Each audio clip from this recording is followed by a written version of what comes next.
In an interview for the film Carol, director Todd Haynes describes Therese as a girl just kind of coming into focus to herself in the world. And you really watch her change and grow up right before your eyes. Throughout the film, viewers witness Therese's transformative journey towards love and artistry, specifically photography, both of which take Carol as their desired subject. We, the viewers, look with Therese as she falls in love and takes photographs, watching a world of queer love between women come into focus. I'm going to show how the film, while not restrict it to Therese's point of view, adopts her way of looking. This gaze is marked by gentle curiosity and openness to others' perspectives, and it stands in contrast to the gaze of heteropatriarchal surveillance, the gaze that strives to keep conduct within the rigid ideological parameters of heteronormativity and patriarchy. The countering gaze, which the film adopts, bears cinematic potential. By refusing to adhere to rigid ideological scripts and by attending to people who reside on the margins of society with a look of curiosity, innocence, and compassion, the film conveys how we might all learn to open ourselves to, and grant a central focus to, anyone we deem strange, anyone who startles us out of our ideological complacency. Immediately, the film locates itself within, and subverts, a male-dominated cinematic tradition. The film opens with an image of a street crate, which invokes the chain-link fence at the beginning of Orson Welles' Citizen Kane. Though in the case of Carol, audiences are not invited to gaze into the life of a mysterious rags-to-riches newspaper tycoon, but into the lives of Carol and the young woman who loves her. The dark underground beyond the grate signifies that the viewer will step into an unexplored arena, into a story counter to the classical male-centered cinema, represented by the young man who treks near the grate, across the street, and into the restaurant in which Carol and Therese sit. The camera follows him, as if seeking to tell his story, but upon his interruption of Carol and Therese's conversation, the film interrupts his trajectory to focus on Therese, attending to the memory of her relationship through which, by discovering Carol, she discovers herself. Therese ponders her love as she gazes out the car window on the way to her friend's party. We then receive an extended look backwards at the story of her relationship with Carol. This backward gaze is notably a queer gaze. According to the scholar Heather Love, the queer community needs to recognize and examine its history of shame, melancholy, and pain. We have to risk the turn backward, writes Love, even if it means opening ourselves to social and psychic realities we would rather forget.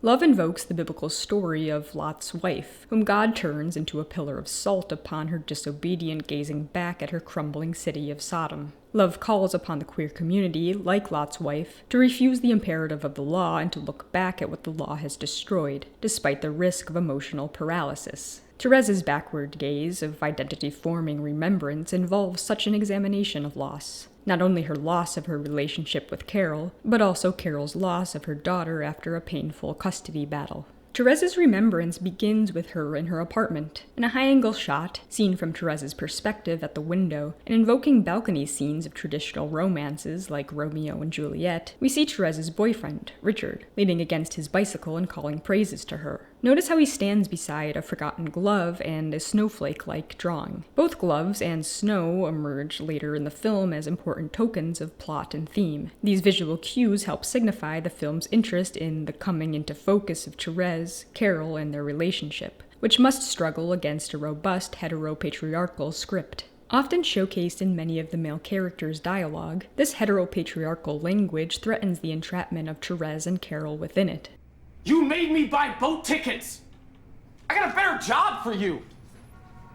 I asked you to marry me, for Christ's sakes! Richard's demanding speech here suggests that Therese ought to fulfill the role that heteropatriarchy has scripted for her, namely to be a compliant fiancée set to become the wife and mother within a traditional nuclear family. Richard trivializes Therese's photography aspirations, signifying an underlying wish for her gaze to focus on him and the relationship, rather than herself and her artistic potential. The film then shows how Therese's look literally deviates from its central ideological point of reference to focus instead on Carol, who, as a married mother, struggles to free herself from the script which detrimentally binds her. Showcasing society's disapproval of Carol's nonconformity to standards of wifedom and motherhood, the film presents numerous hostile gazes that aim to police her. Her mother-in-law looks at her with contempt, and the maid watches her with suspicion. The disapproving gaze culminates with the wiretapping by a detective sent by Harge. To all these hostile looks, Carol returns her own gaze of exasperation and defiance, suggesting the need for a new way of looking that open-mindedly attacks tends to her subjectivity. Therese's instantaneous enchantment by Carol, coupled with her gained courage to explore unfamiliar terrain, brings Carol and their relationship's possibility into focus. As the pair drives through the Lincoln Tunnel, Carol's face gradually comes into focus, and then they drive into the blindingly white light at the tunnel's end, signifying their passage into a new world. In the following scene, Therese takes her friend Danny's advice to photograph people, showcasing that artistic inquisitiveness need not entail an invasion of privacy. While Carol shops for a Christmas tree, Therese steps with her camera from the car against a backdrop of snow, which signifies awakened possibility. Mimicking Therese's own camera, the cinematic camera gradually brings Carol into focus as Therese takes her pictures. Approving of Therese's photographic eye, Carol poses for her, authorizing her loving and curious look over the hostile and restrictive gazes of those who seek to survey and maintain her. Later that night, Therese retains her respect for Carol's privacy, such as when she turns up the radio's volume during Carol and Harch's fighting at their home, and when she hesitates to ask Carol questions about her familial life. But on the phone, Carol implores Therese to ask her such questions, authorizing an inquiry with romantic and artistic potential. Right after Carol learns about the injunction, she buys Therese an expensive camera, signifying her investment in Therese's growth in light of her own possible loss. After giving Therese the camera, Carol looks at Therese's photographs, including the one of herself at the tree shop. It's a complex moment of looks. Therese watches Carol, while Carol, looking at the photograph, sees herself from Therese's photographic perspective, precisely at the moment when Carol had turned to look back at Therese. This mutual gazing speaks both to the characters' simultaneous coming into focus, and to a cinematic gaze that, via the connection to photography, calls for a process of artistic production that does not impose ideas, but rather allows ideas to emerge from a genuine discovery of someone or something beloved. Thinking about the injunction, Carol walks into the other room. After lingering in the doorframe, Therese proceeds toward her, stepping formally and figuratively into her frame, offering her comfort. On the roof, Carol tells Therese about her familial struggles, and Therese agrees to accompany Carol on her westward journey over the holidays. Then it begins to snow. Given that Carol refers to her daughter as Snowflake, we might read this moment as, while mournful of Carol's loss of Rindy, surely not to be underestimated, also hopeful in the sense that it forges new narrative spaces for future generations of queer women. Before proceeding with Carol and Therese on their westward journey, I want to pause to reflect on the subtle and clever ways in which the film calls for cinematic representation of still more marginalized individuals. Several of the film shots that feature Carol also feature figures that stand at the shot's peripheries. For example, while Carol shops for her Christmas tree, a young boy with Down syndrome helps her, while Therese frames Carol centrally with her camera, and while the cinematic camera taking on Therese's point of view does the same, the boy appears at the edge of the frame. At a later point in the film, while Carol dines with Harch's family and they discuss treatment for her so-called sexual deviance, a shot behind a door frame configures Carol next to the family's black maid, almost but not quite out of the frame. In an ironic allusion to a tradition in 19th century European art to use a black, usually female body to represent sexual promiscuity, the Aird's maid, after serving food and moving back into the kitchen, temporarily eclipses Carol. Having established that social error resides not with Carol but with heteropatriarchy, the film uses the juxtaposition between Carol and the maid to establish a connection among homophobia, misogyny, and racism. At yet another point in the film, Carol smokes next to a shop window behind which hangs a travel poster. The poster depicts a lined map of Africa with the words, "Travel the world,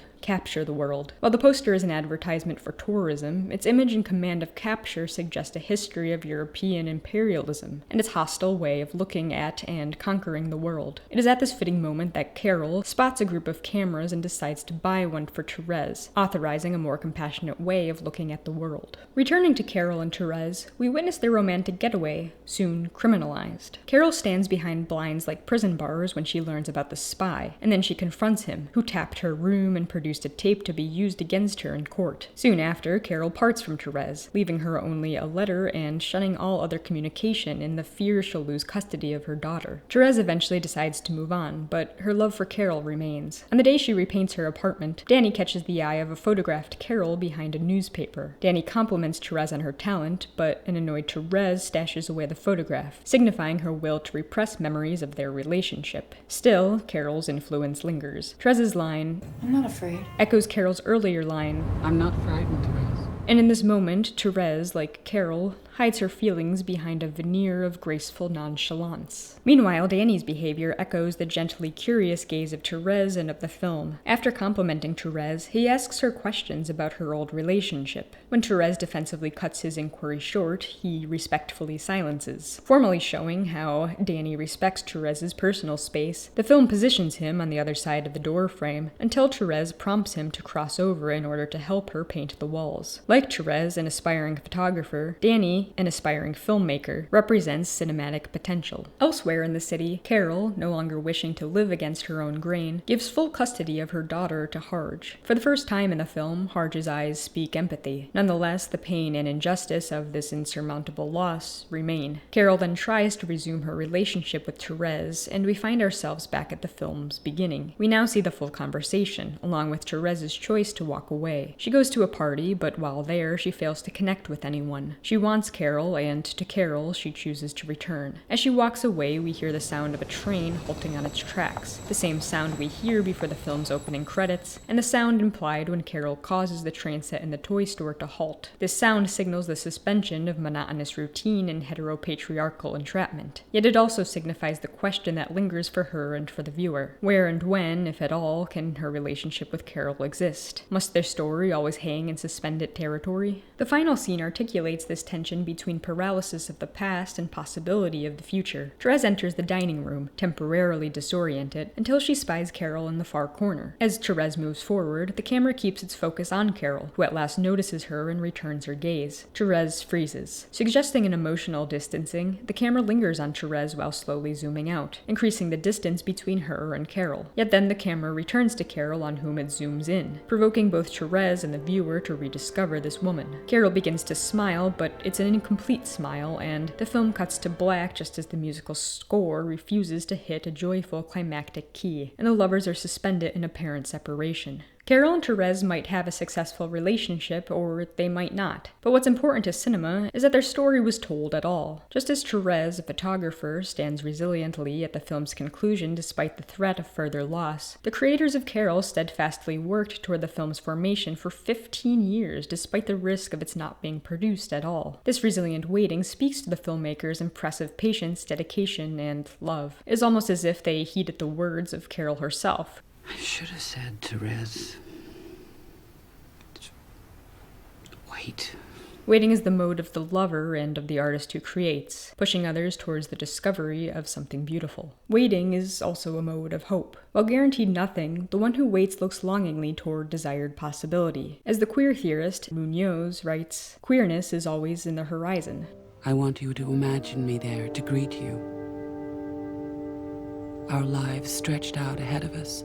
A perpetual sunrise. Maybe it's my own naive vision to hope that such a sunrise will, in fact, emerge, and that an abundance of diverse stories will surface, not in relation to dominant ideologies, but simply in relation to themselves. If we look to Therese in the film that adopts her gaze, we can recognize an extraordinary amount of creative potential that blossoms from such love. With this gaze, we can realize that all love is strange, and that when one person meets another person whose strangeness matches and challenges her own, she may fall in love, desiring to explore the mystery of that love, seeking to understand the history of her beloved, and wishing to create something in that love's name. Maybe the backwards gaze of Lot's wife is, after all, the gaze of a simultaneously forward-looking lover, frozen in a moment of pondering, of waiting and hoping for stories that have been and will come again. And perhaps the queer turn back to a history of shame, melancholy, and pain, founded upon a love for the people that comprise that history, is a willed remembrance for the sake of future transformation. This gaze back, if marked by innocence, curiosity, and, of course, love, envisions a possible moving forward not only for queer women cinema in particular, but also for cinema in general.